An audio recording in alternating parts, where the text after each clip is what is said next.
ইবনে মালিক রাদিয়াল্লাহু তাআলা আনহু আনিন নবী সাল্লাল্লাহু আলাইহি ওয়াসাল্লাম قال الدعاء مخ العبادات আনাস ইবনে মালিক রাদিয়াল্লাহু তাআলা আনহু থেকে বর্ণিত, তিনি বলেন নবীজি বলেছেন দোয়া হলো ইবাদতের মগজ, দোয়া হলো ইবাদতের মূল।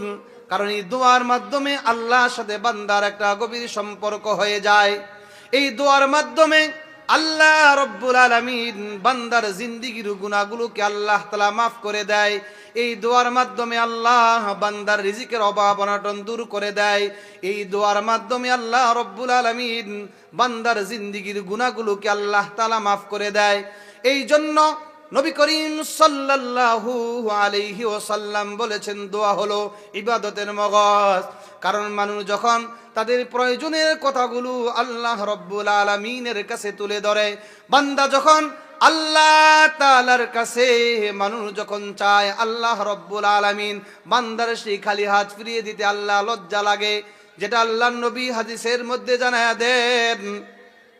عن سلمان رضي الله تعالى عنه قال قال رسول الله صلى الله عليه وسلم إن ربكم حي كريم يستحيي من عبده إذا رفع يديه أن يردهما صفرا।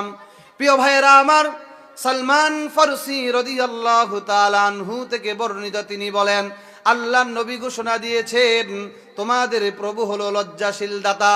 আল্লাহর নবী বলেন দুনিয়ার ভিতরে মানুষ যখন প্রয়োজনের জন্য আল্লাহ রব্বুল আলামিনের কাছে হাত উঠায়, আল্লাহ তাআলার কাছে দোয়া করে, পয়গম্বর বলেছেন আল্লাহ রব্বুল আলামিন ওই মানুষটার দোয়া খালি হাত ফিরিয়ে দিতে আল্লাহ লজ্জা লাগে।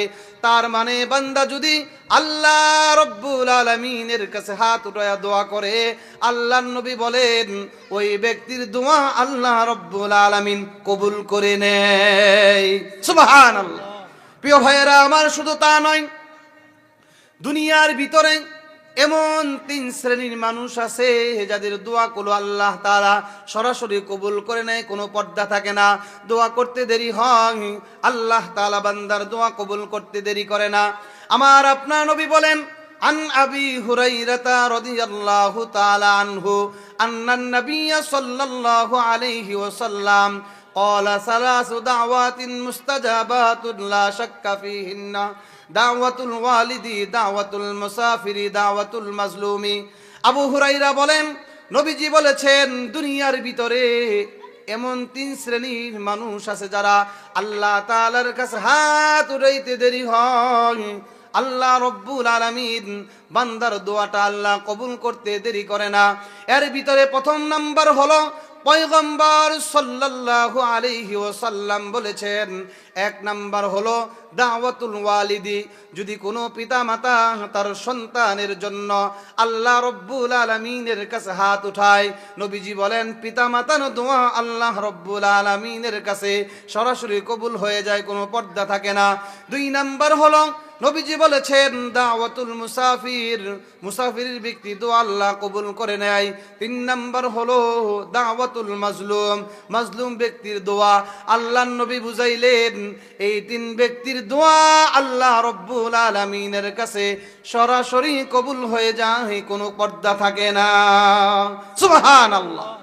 তার মানে মানুষ যখন আল্লাহর কাছে তাদের সেই প্রয়োজনের কথাগুলো আল্লাহর কাছে যখন বলে, আল্লাহ তাদের সেই দোয়া এটা আল্লাহ কবুল করে নেয়, যেটা কোরআন এবং হাদিস